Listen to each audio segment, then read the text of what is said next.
That's it. So being a language teacher is a privilege as well as a responsibility, because you're not just introducing the child to a particular subject, to alphabet, to phonics, but introducing it into a plethora of things. Every subject that the child learns, every subject, everything that the child does is based on the particular language. So you're actually opening doors, opening windows, opening the sky is a limit for the child once you've taught him a language. All of my students, though I've been a teacher of English all my life, and many of my students have been toppers. They've done wonders in IT, and they're in the top rankers in IT, and they're in the various schools and colleges and doing their best. And I always tell them, see, you would not have been able to do so had I not taught the language, and you would not have been able to understand the question. So in indirect way, I would take the credit for them being top rankers. And they used to actually say so, no ma'am, but you taught us a lot of things. So I want to tell you that please consider this as a privilege. It's not a responsibility to teach a subject. It's a privilege to make a child aware of the plethora of things available all around him. So when you're teaching a child a language, you need to understand, today I will try to explain you how you need to make this English language a way of life rather than just a subject in the curriculum, which will help you teach better. You will fall in love with your own subject. Your children will fall in love with you and the subject and do better. First of all, let us be clear about the objective of teaching. You also should be clear about the objective of what you want to teach, the subject that you teach. That means you have to teach the 3 R's of a language. That is read, write, and recite. Now, although it starts with W, but because W is silent, so it is called as 3 R's of the language. Read, write, and recite. A child cannot say, I know a language unless the child knows it in 3 R's. Like I'm a Punjabi basically, but I can only speak Punjabi. So I cannot say I'm proficient in this language because I do not know how to read. I do not know how to write. So to say that I know a language, the child or any person should know the 3 R's of the language. And here I will give you small little tips by which you can help them improve those 3 R's. First is read. So we need to encourage our students to read. And this is very difficult these days. Children have actually stopped reading. Gone are the days when the parents and the kids used to pick up books. I remember in my time, I was so fond of reading books that I would read a book, 1 or 2 pages only during my bus ride to school. Coming back again, I used to read 1 or 2 pages, or sleeping time, I used to read 1 page, but finish my book in 15 days, sometimes a month. And the same habit developed in my children. They also used to read at least 1 page or 2 pages before they slept, and they would spend money buying books. But gone are those days. We find the children and the parents and everybody around so involved in the phone and social media that they do not read. It's okay. We need to tell them, okay, use digital learning, but please read at least on Kindle, at least read anywhere. Now, how do we encourage them? Now, I'll start giving you tips right from the smaller classes, that from class 1 and 2 till the higher classes. First of all, we know in the junior classes, what we have to do is we have to teach them to form the correct spelling and pronunciation through phonetics, and then make them read aloud in the class. What do? The teacher reads the lesson in the class, she explains the lesson, and then one by one, she makes the children read. This is the most common and actually the best way to make small little children read, because they imitate the sound made by the teacher, and you will know the pronunciation. You will know the accent of the child depends on the accent of the teacher. So you have to use proper phonetics so that you develop the right accent with your child. Second important thing that you can do is make buddies or partners in the class to help each other read. Now, what happens when the child in class 1, 2, or 3, they make mistakes, they're not able to read, the teacher corrects them, helps them. It is okay. They don't mind. But as soon as they grow up a little, 4th, 5th, 6th, 7th, and all, so when they're not able to read, they feel embarrassed. They may not say so, but they feel embarrassed. So when they feel embarrassed, if they have a partner who helps him read, like the partner helps him read, tells the word quickly when the child is reading, it will reinforce his confidence. The child will feel better. And then he will not be totally dependent on the teacher. So he would not be afraid to read in front of everybody or read in front of the teacher, because he knows I have a support. Third and important thing which we used to do in our school is set a dear time. Dear means drop everything and read. In certain schools, there are journaling time. I remember there's some school I worked. They had the journaling time. At the end of the school, when school was about to be over, 5 minutes before that, the bell used to ring, and the children were supposed to take out some diaries that they had made, and they would write whatever happened the whole day. 2 lines, 3 lines, 4 lines on how they felt, what happened, any important thing. Like we have personal diaries. So similarly, there should be a dear time. Drop everything and read. We can have a book. It's something beyond the curriculum, not the textbooks. We can have books. We can have a class library. We can have books, or we can ask the child to bring a book, a thin book every day. Little children can bring those fairy tales. The children of the bigger classes can books according to their level, and they have to read. So you have to give them 10 minutes. Okay, 10 minutes of their time. The teacher, the students, everybody will read. So they will read 1 page, 2 page, however they are able to read in 10 minutes. It's okay, only 10 minutes. But this way, you will develop their habit to read. So there should be at least 10 minutes. You can take out those 10 minutes or even 5 minutes from your own class. But they'll tell them this one book, everybody has to bring one book, and the same book. Every day you have to read, put your bookmark, next day read from there, put your bookmark, read from there. And so they will, that way, they will develop a habit of reading, a love for reading. Set a class library. Now, what happens is that everybody has books at home, and you take your children to the library. Library is one period in a week. You take them to the library, you bring them, they borrow books from there, they read. Sometimes they do not read. Makes no sense. If you have a class library and you have a dear time, now everybody has contributed one book in that library, and that book I have read. Right? For example, child A has read a book, and that has been contributed in the library, and child C picks up that book. So child A can help the child C read that book, because he has brought that book, has already read that book. So you can make them sit together, they are reading, and child A can help whenever required, they can help. So you can have an exchange. Okay, today A will exchange with C and C will exchange with they, and that book they will read, and they will continue to read that book in all the dear time till that book is read by each of them. So this way you can help each other. The teacher will only be a guide, or probably teacher also will be sitting and reading.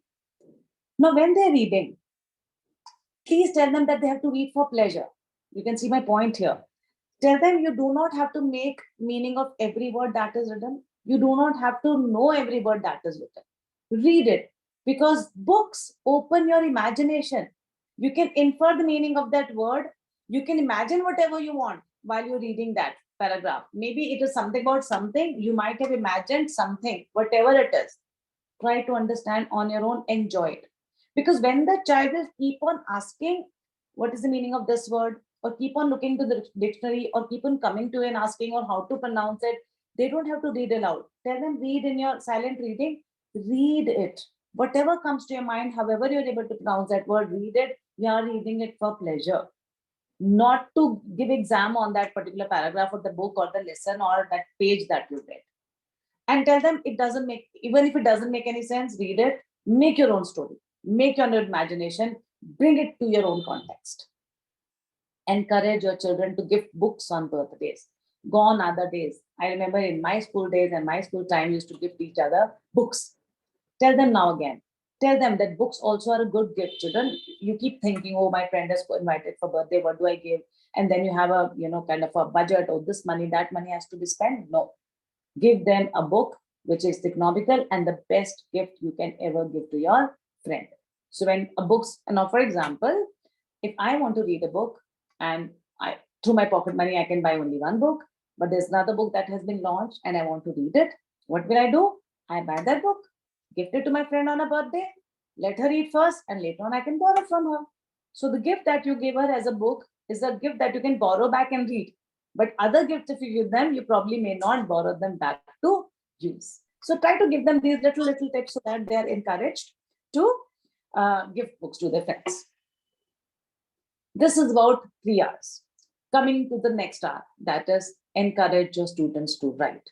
Reading is important. Followed by that is how to write. 1, introduce vocabulary with a complete idea. Use gestures to explain the word.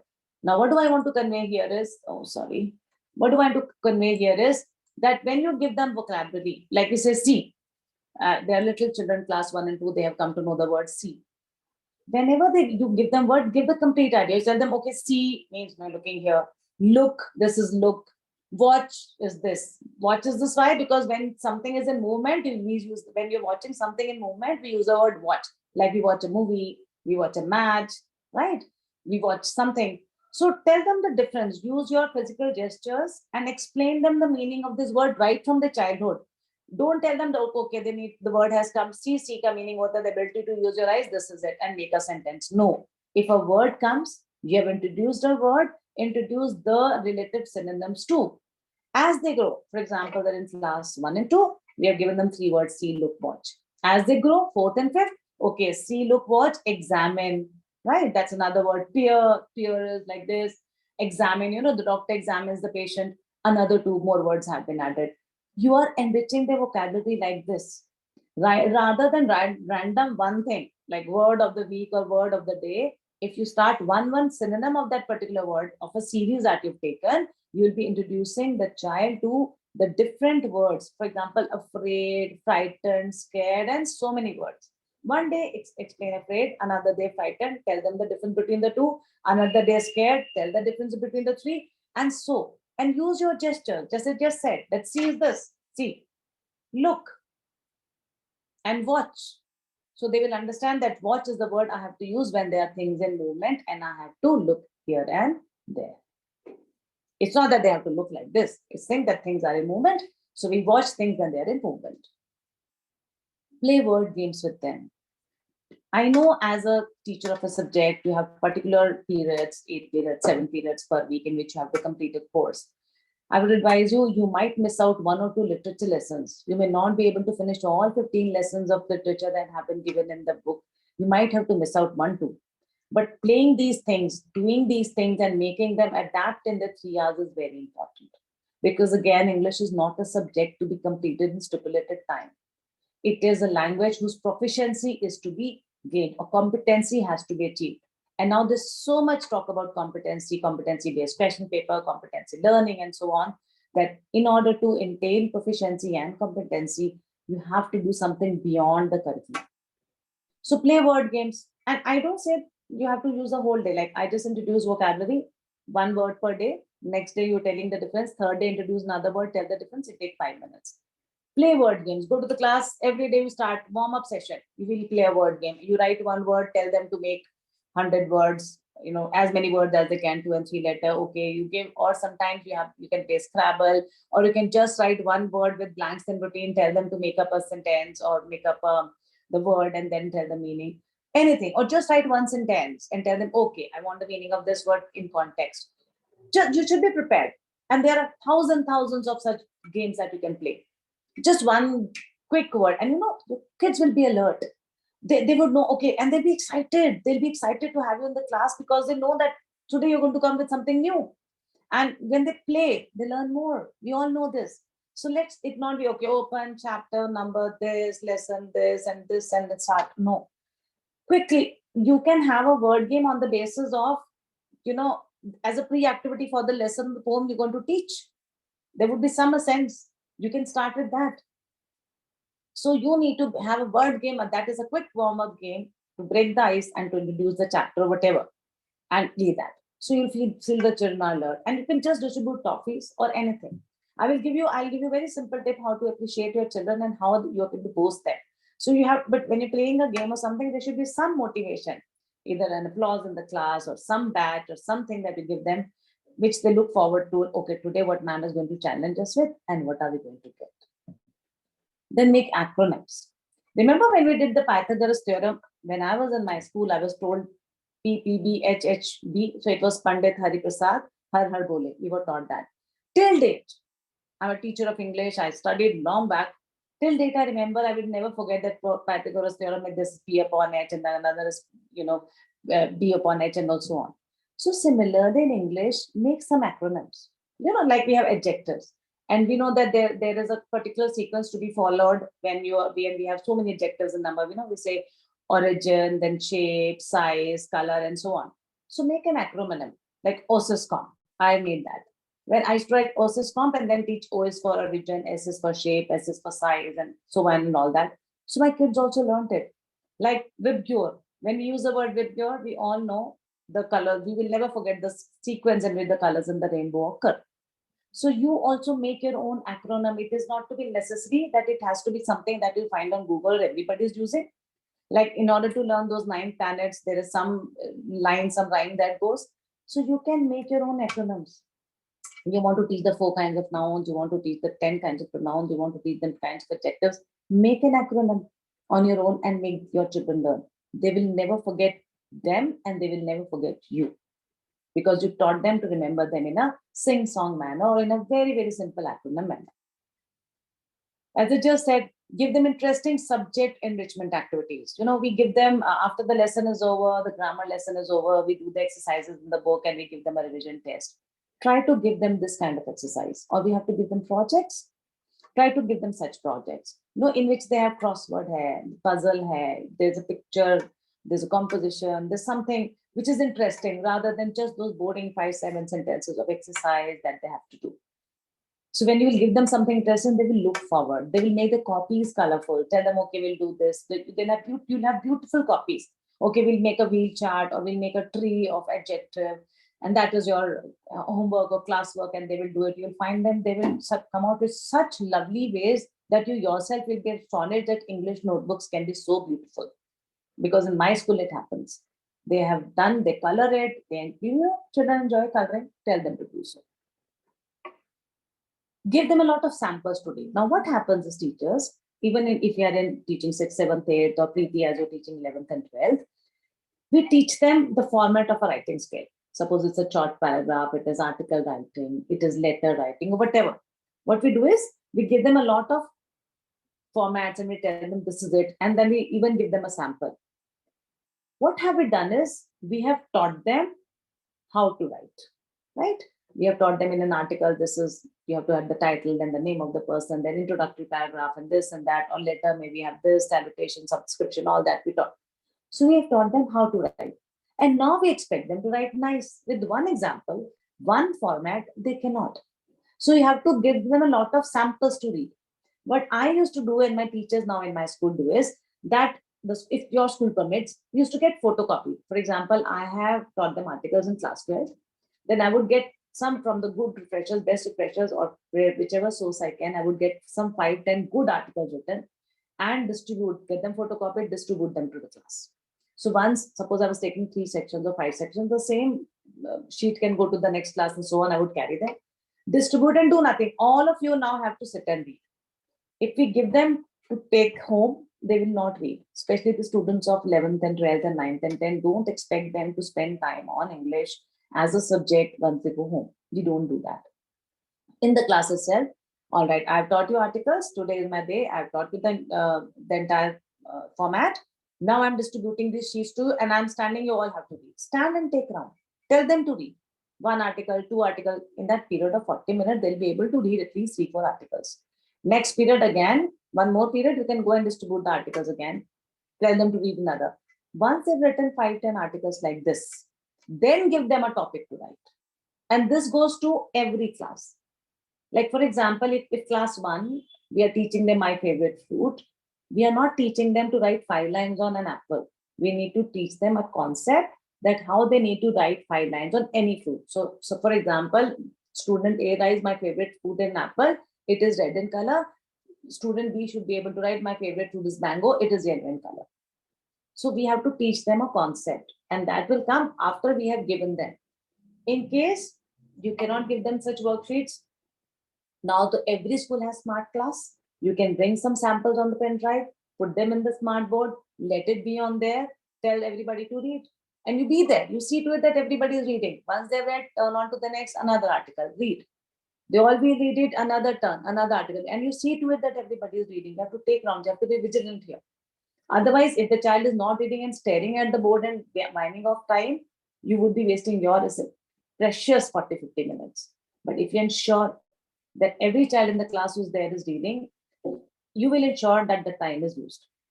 So you have to make sure you give them a lot of samples to read before they start writing. Because what happens is we give them one sample, we give them a format, and we give them a question to write. The child is not able to write properly. And then we circle mistakes. We said this is not done properly, this not. That's how the teachers have to do. But when you make the entire notebook red, the child feels, oh my God, I'm not able to write. But if the child has read 10 samples, and then you give them a topic which is quite close to the samples he has read, more or less the child has read, you'll find the child will have more confidence. And now when you give them, when they write, you have to give them positive feedbacks. You know, this was good, this was good, but this is, and the negative has to come, but this is a little more improvement. You need to change the word every time. Do not use the same word and all that stuff. So give positive feedback, make the child feel that his writing matters, that the teacher is giving interest. Sometimes I've seen the teachers give them writing tasks, but they do not check them, or they take time to check. Okay, I will check it in 3 days, 4 days, 5 days. The child loses interest. So see to it that within a day or two, you're able to finish a writing task and you're able to check it also. It is an added burden, but this works wonders. There's no other way to make them learn how to write, whether it is a small child or a child of class 11th and 12th. And once you check the writing task, give them another, check it, give them another. Practice makes a man perfect. Only then they will be able to write properly. Some children do not enrich or grow themselves. For example, they have learned an essay on Diwali when they were in class 4. The teacher made them write. They've learned an essay on Diwali. And if you give them in 7th and 8th something concerning a festival, they will more or less be writing 80% of what they've learned about Diwali in class 4.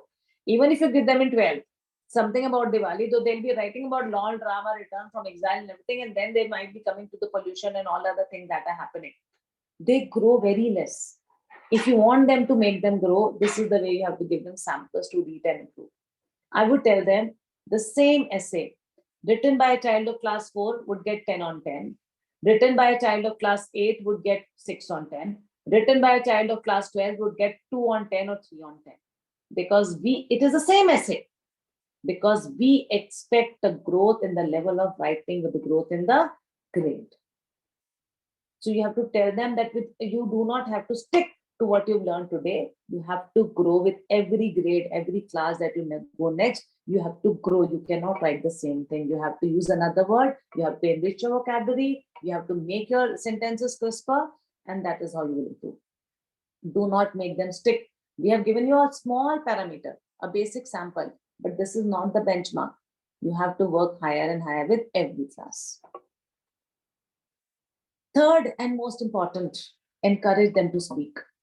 A child may be able to read and write, but you cannot say the child is successful in knowing that language unless the child is able to speak and express, because a language is a means of communication most importantly. And communication 90% takes place through speaking.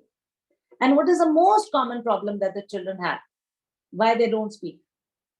I mean, if I could unmute yourself, I know what are you going to say. That is one, they're afraid of speaking. And why they are afraid? Why are they shy? Because they think that others will laugh at them when we make mistake. And this happens from class 3rd and 4th onwards. Till class 1, 2, and 3, they don't mind so much. But class 4 onward, they become conscious. They know that their friends will laugh at them. And hence they are afraid of speaking. So they do not do. What we can do so that this doesn't happen in the class. First of all, tell them it's okay to make mistakes. We are learning a language which is not our mother tongue. We are learning another language. It's a second language we are learning. I keep telling my students, if you make a mistake in speaking in Hindi, you should be ashamed of yourself because that's a national language. But if you're making mistake in speaking English, do not be shy, do not be embarrassed, continue speaking, because the fact that you're making an effort to speak is important than the correct. Then collaborative learning. When you make children responsible for their own learning, like one friend is responsible for the other, they will not laugh at each other because he knows that this child is helping me, I have to help this child. So I have collaborative learning. Now, there are various kinds of collaborative learning. We have jigsaw activity, we have fish tank activity, we have triangle learning, we have peer learning. There are so many ways. If you turn on to the word collaborative learning, I can take another webinar on it. It is such a huge topic, and there's so many ways by which collaborative learning takes place. But in nutshell, here I would like to tell you, teachers, that collaborative learning, if you involve the entire class in learning the language or doing something, they will not make fun of each other. They will correct each other. They will not make fun of each other because they understand that today we two are partners and we two are learning. Tomorrow I'll be partnered with C. In the next day, for the next assignment, I'll be partnered with D. Next assignment, I'll be partnered with F. So the child knows that we are not a team and we cannot laugh on others because tomorrow I will be paired up with that child. So in collaborative learning, keep on changing the pair and the partners. And then they all will be responsible. Before they start speaking, motivate them to listen. Because when they listen, they will know how to speak. Tell them that hear how I speak, hear how your friends speak, hear how others speak. When you hear them, then only you will be able to speak also. Because if you keep on speaking wrong, it is not going to make much of a difference. And then encourage them. Encourage them to share the experience, whatever they feel like. Sometimes it happens, they're so busy, the child comes to say something, this happened in my family, this happened, my papa did this, my mama did this, and we teachers are okay, okay, okay.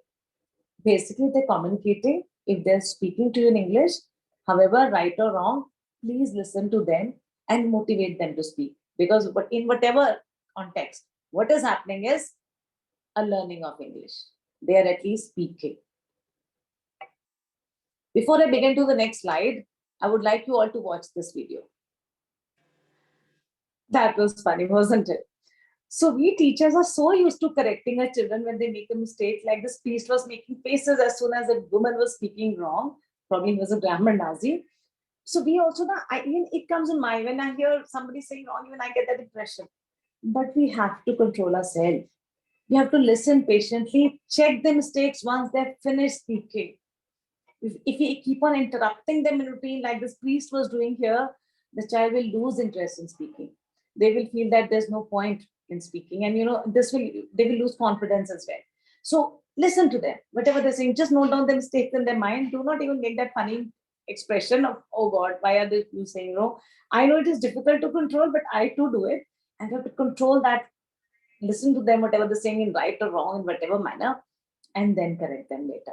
Very, very important tip to do is this control our expressions as well, not just our mouth. So don't be a grammar Nazi, you know. The another important thing is relate every chapter taught to real life experience. Teachers, we are privileged because when we teach a lesson, for example, we take, let's say the poem Night of the Scorpion. Now, Night of the Scorpion poem is not just about one incident where a scorpion bit a woman. It's actually the entire poem boils down to one thing, that mother, Indian mother, especially, is an epitome of love and sacrifice.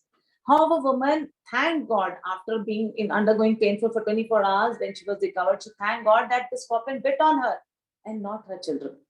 So when I used to teach this poem, I used to tell my children that go and say thanks to your mother because you do not know how much she sacrifices for you.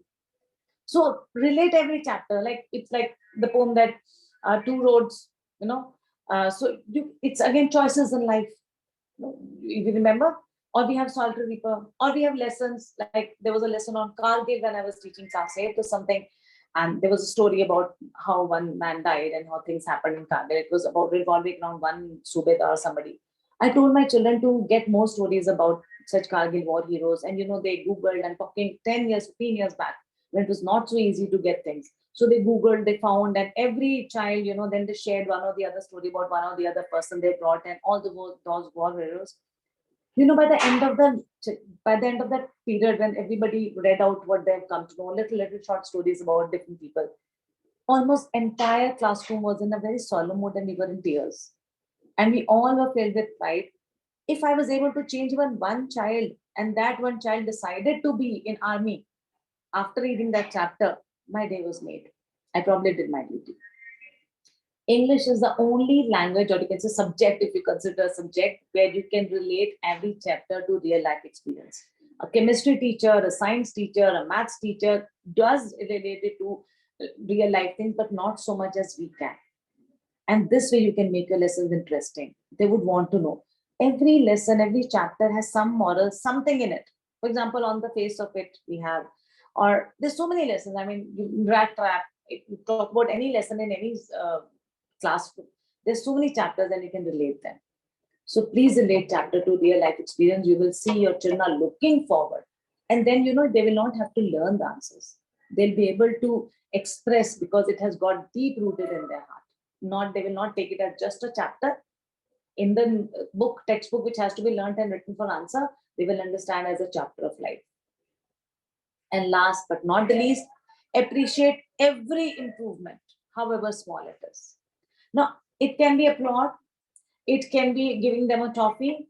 Or I used to do is, the best part was I used to make small, we have chart paper, I used to make small round batches from the chart paper and write good girl, resourceful, you know, uh, top scorer. And every time the child showed improvement, neat handwriting, I used to make, and I used to write it on the chart is with me, the blank chart with the safety pin.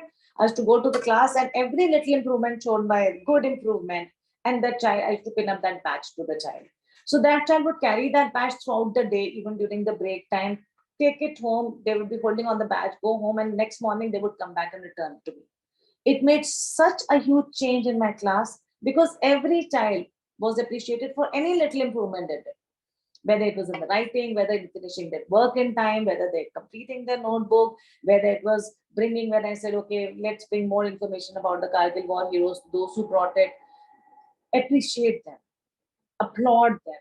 Sometimes tell them, oh my God, you enriched me, I didn't know this. Or somebody does little extra than what you have told. Appreciate them. This is the only way to help them improve in their 3 hours. Now, since it is a webinar and these are the basic tips I have shared with you on the experience of my teaching for 26 years.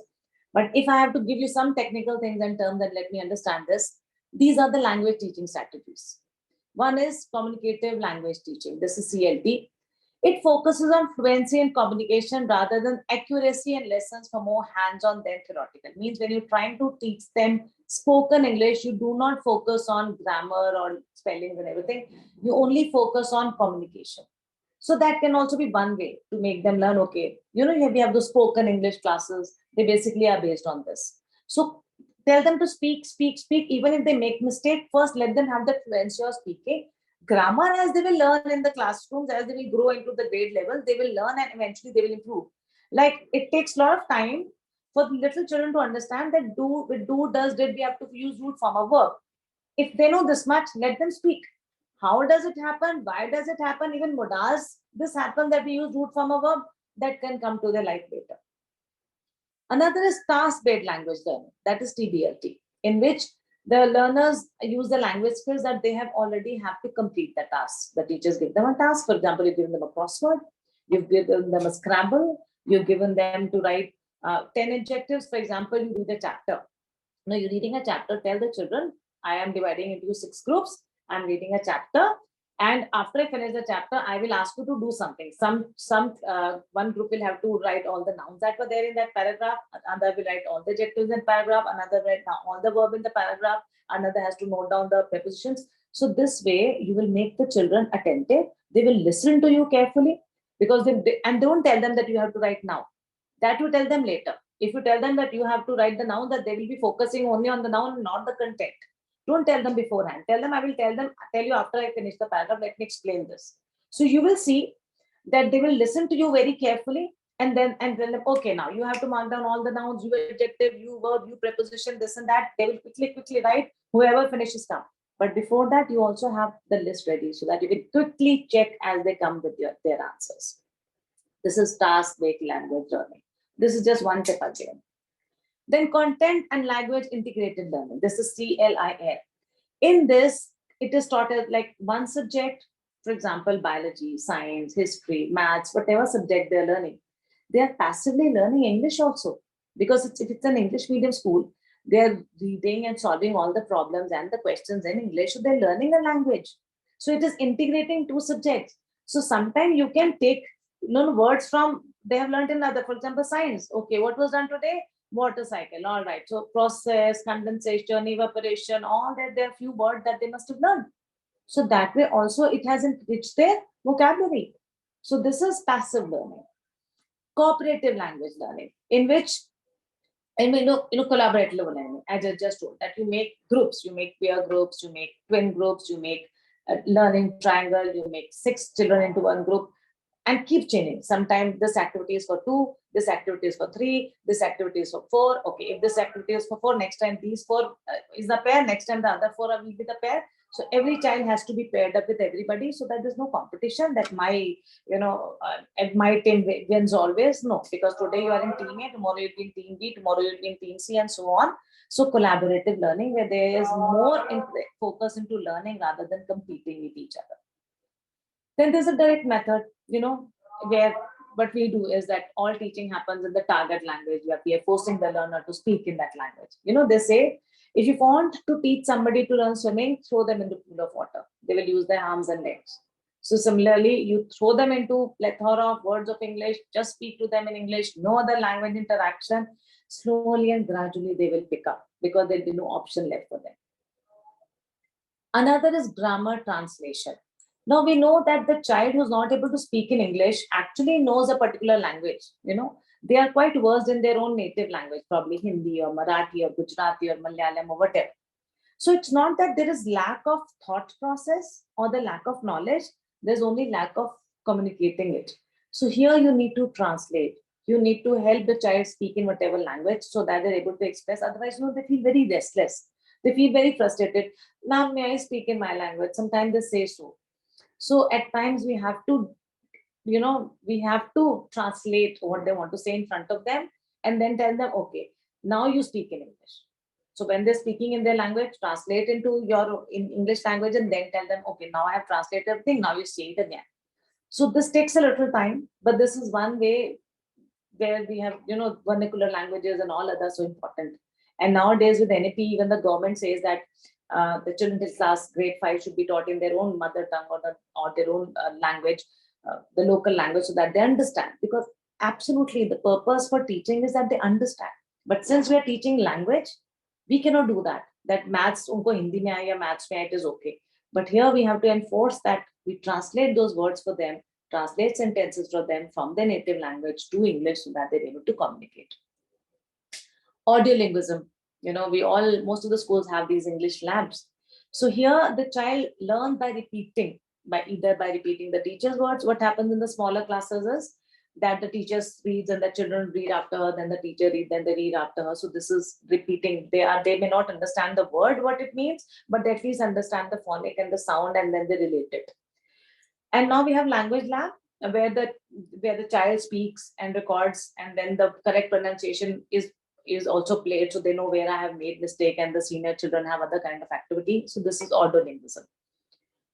Another is total physical response. Now, total physical response is that the teachers give instructions and the students have to exactly how to do. Like for the smaller children, stand up, run, jump, clap. Now, these are physical response. The child looking at the action will understand, okay, this means clap, this means jump. So every time, and slowly and gradually they will pick up. Like a class 1 teacher goes to the class and she says, take out your copies, open them on the desk. Take out your copies, put them on the desk. So she is doing the gesture and also giving instruction. Later on, without gesture, the child will understand. And even without speaking, the child will understand by the gesture itself. So this is a physical response. The silent way, as I was saying, the dear time. Drop everything and read. You may not understand. You may have your own pronunciation. You don't have to come and ask me, ma'am, what does this word mean? Jo samajh mein aa raha hai, jaisa samajh mein aa raha hai, read. Drop everything and read. So this will encourage the child to be more independent. They will understand the love for that language, okay, because they can transport themselves into any word that they want. So this is a very silent way in which they're passively learning. The natural approach, the way we all teach, repeat, correct, recall, oral, test, this and that. That's the natural way which we use to teach in general. But if we combine all 10 of them, all these strategies, and focus on teaching them 3 hours, and the best part that it is not a subject that we're teaching, but a language, we can do wonders. With that, I would like to sign off and my presentation. I can be contacted at my number. You all are in the group, so you know the number. I can also be contacted at my mail ID, and I have a channel, Knowledge Beyond Books by Geeta, where also I upload my videos, and you can go through them. Some of them you might find helpful. And now I'm open to questions. I hope I've been able to make things clear. Can they unmute themselves? Yes. You can unmute yourselves if you want to say anything, or you can write in the chat box.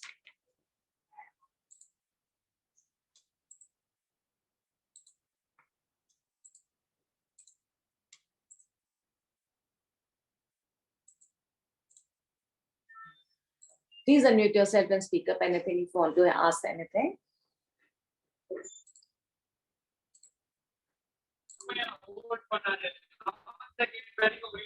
Hello, ma'am. Hi, good evening.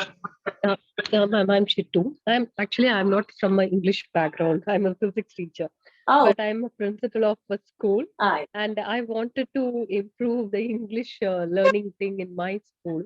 For that reason only, I attended your session, and I'm very happy with the tips, whatever you gave. I'm hearing most of your strategies for the first time because it was not my subject. That may be one of the reasons I think. So, could you please suggest me something where I can go deep into these strategies so that I can help out my teachers? Yes, yes. So we can contact later on. You can get Okay. back because I'm also a principal of a school and I've been a teacher of English for 26 years. And after that, I became the principal. So, and I know other subjects also how to handle. But yes, English is a different ball game altogether. So we can contact later. And whenever you have Sure. any problem in dealing in English in your school, you can always contact me. I'm open to help. Thank you. Thank you so much. That's so sweet of you, ma'am. Thank you. This association will not end here with the webinar. It will continue. We have each other's phone number. Contact me anytime. Yeah. Thanks a lot. Hello, ma'am. Could you please suggest few methods of teaching tenses in a fun way? Yes, of course, of course. I mean, if I have to take one webinar on grammar, I'll have to take because every grammar topic has one fun way of teaching. With tenses, you can begin with first. So you have to introduce them verbs. So make them this exercise of say stand, run, give them those actions. They will do it. Listen, children, what have you done? These all words that you've used is verbs. All right. Now, children, what did we do yesterday? They will say we did this. So something that we did in the previous day, yesterday, last class becomes the past tense. Okay. Now let us do this. Tomorrow, what is the plan? What day is tomorrow? They will say, ma'am, tomorrow is Wednesday. Okay, tomorrow is Wednesday. And what happens on Wednesday? We have games period. So here we are talking in future tense. So there are thousands and thousands of way of introducing one topic of grammar. I mean, if I have to take, I'll be taking another webinar or you can contact me separately. I'll be giving you more tips how to introduce every grammar topic. Another is, ma'am, please suggest some ways to make the senior and senior secondary. I have to take, Monica, another webinar for this. When I was deciding this webinar, Matthew sir told me, ma'am, you should target senior teachers because they are the ones who join webinars and learn more. And I said, but right now I have something in my mind I want to give to my primary and middle school teachers because I find them struggling in school. Senior secondary, I have handled for 14 years as HOD English. I will take one more webinar and on tips how to make your children score. And I can very proudly say that most of my students scored above 90 in English whenever I used to drill them with their CBSE norms. So I'll take another webinar, but in between, Monica, you can be in touch with me. And especially creative writing, yes, you can get in touch with me. I'll give you more tips. But one tip that I gave today was that we teach them how to write by giving them formats. Please teach them what to write by making them read samples. I used to do that with my students. Another thing I did was class 11th and 12th is not very interested in studying English. You know what they would rather take their extra periods of physics and chemistry and maths than English. So I used to teach them a lesson and I have the habit of taking an oral test. Like once the chapter is done, I would carry refreshers with me. Suppose there are 30 students in the class. I was a teacher when there were 60, 75 students also in that school. But on an average, suppose there are 30 students, I would ask 30 questions, each child, one by one, roll number by roll number. Okay, now you tell me this answer, you tell me this answer, and I used to, so each child is answering. If they're not answering, I would answer. But 30 questions have been of that same chapter, of that same topic has been discussed in the class, right? And then another 30 more. If I have more questions, then 30 more. So every child gets to listen 60 questions, 70 questions, 80 questions on that topic. So afterwards, when they used to appear for the exam, they would say, ma'am, kuch naya question hi nahi tha, because every question we have heard from you. I used to do 100, 150 questions on the same chapter. So after I finished the chapter, I would dedicate 1 or 2 periods just for this oral test. And I would tell my students of class 11th and 12th, they're very fond of playing games. And they are so much taxed that teachers do not give them games period. I would say, if every child will answer after the chapter is over, I would give you a game spirit for bonus. Appreciate them or give them some motivation.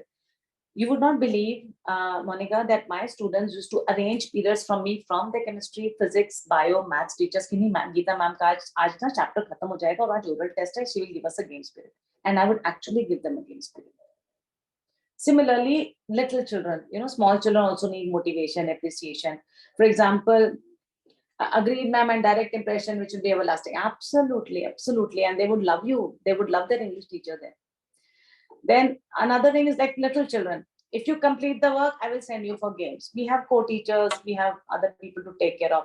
So as soon as the child finishes the work and the child finishes correctly, there are children who write very slow. So to motivate them, I would say, wish you finish writing, we will take you to the smart class. You will go and watch this in this movie in the smart class. Just Tom and Jerry has been put. Out of the class of 30 children, 1 has gone, 2 has gone, 3 has gone. Those who are quick writer, they go and watch in the smart class and there's a maid taking care of them. So they're not disturbing the class. And the teacher can focus on the remaining children who are slow writers. The point here is that when this last child writes, even if you send the child for 5 minutes, but you must send the child to that smart class because he has to get the reward of writing, finishing the work in time. The children do not know how much time they were given to play 5 minutes or 10 minutes or 20 minutes. They understand that ma'am ne bola tha, if I will write fast, she will send me. Once I finish my work, she will send me to the smart class to watch Tom and Jerry, and she sent to me. Next time, the child will work harder and work faster. So if you promise a reward, even if it is class 1 or class 12, keep your promise. So this is one tip I would give to everybody if you want to make your children work harder and better for you. You finish your homework, I'll give you a game spirit. Finish your homework, I will take you for a movie. Finish your do this, and give them such motivation and do give them. Even if for 5 minutes, but do give them. Anything else?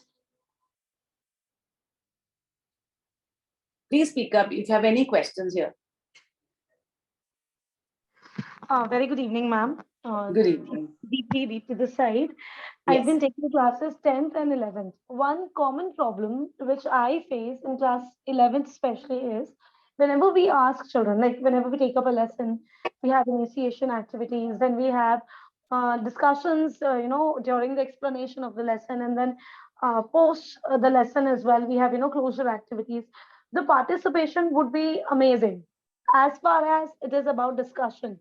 But when it comes to writing down the answers, then there is a whole lot of like chunk in every section, which prefers copying down the answers from the other children. Now, how to ensure that each one of them puts in effort to write those answers on their own? They have this like laid back attitude wherein they know that they have to complete their notebooks, and they would, very casually take their fellow friends' notebook and they would copy down the answers from there. Deepti, here I'll be, I have a very different strategy here. The school that you're teaching in forces you that the children should make notebooks.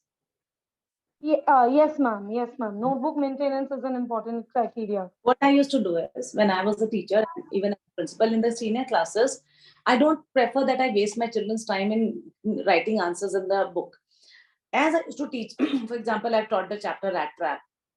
As I would teach in that paragraph only, I would make them short questions like who was this, how was he appeared. I mean, whatever question based on that paragraph, I would write it, ask them to write with pencil on the top of their book page only and mark the answer in the book itself. Now rather than making them write 5 long answers, I would actually mark 50 short answers in the book itself. And to make a child learn those 50 answers is easier with their, the key points. Because in board exam, eventually, the key points that they write, that makes a difference. They may write X, Y, Z thing, but if the keyword is not there, we are not able to give them marks. Remember when we go for evaluation? So for me, Right. so for me, it was important that they should know the key points. I would underline the keyword and also make them mark the answer. But I'd never ask them to write those answers in the notebooks. In their notebooks, I would make them write creative writing, invitations 10 times, articles 10 of them, letters 10 of them, and check them.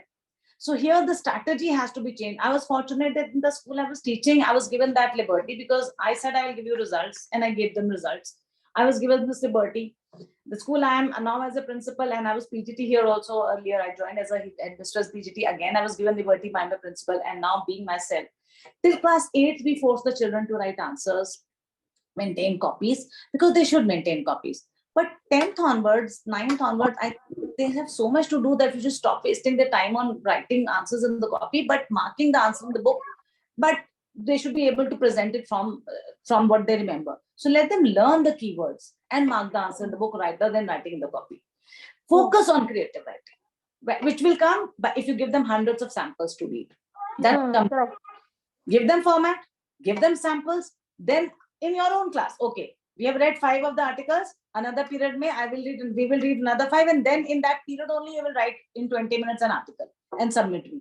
So you might have spent 2 periods, but you have given them article writing, you have drilled into their mind. Uske baad you will not have to spend another time. Every 1 week later, 2 week later, give them one article as practice. You will not have to work hard on it. But once you have to give 2 periods. Agreed. Thank you, ma'am. Thank you so much. Most welcome. Anything else? Any other problem? I hope I was able to make things clear, and you people joining this webinar was worthwhile.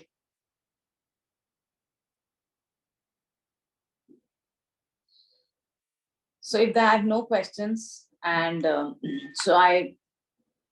we can end this meeting with a big thank you. I'll be sharing the link for the certificate, and I'll also be sharing the link for feedback form. Do write in that feedback, whatever you feel like. I want honest feedback, and I can work on it, and we can have more webinars on it. And whatever you want to, whatever you're looking forward to, I have one question there, that what more you want to know from the resource person. You have particular topic, I can arrange it. I can create a PPT and have another webinar on that. I'm open to it. I would love to share all that I've learned in my life. And beside the webinar, the association doesn't end here. As I told Chittu, I'm telling you all, you can contact me anytime for any problem that you have in terms of your own subject, in terms of handling the class, because being a teacher and a principal now, I hope I have got enough experience that I can help you all. Thank you very much. So I'll be sharing the feedback form and the link for certificate in the group. See you there. Thank you. Sure, I will. Sure, Kakuli. What are they? No, I'll send them in the WhatsApp. They're all in the group except one. Thank you very much.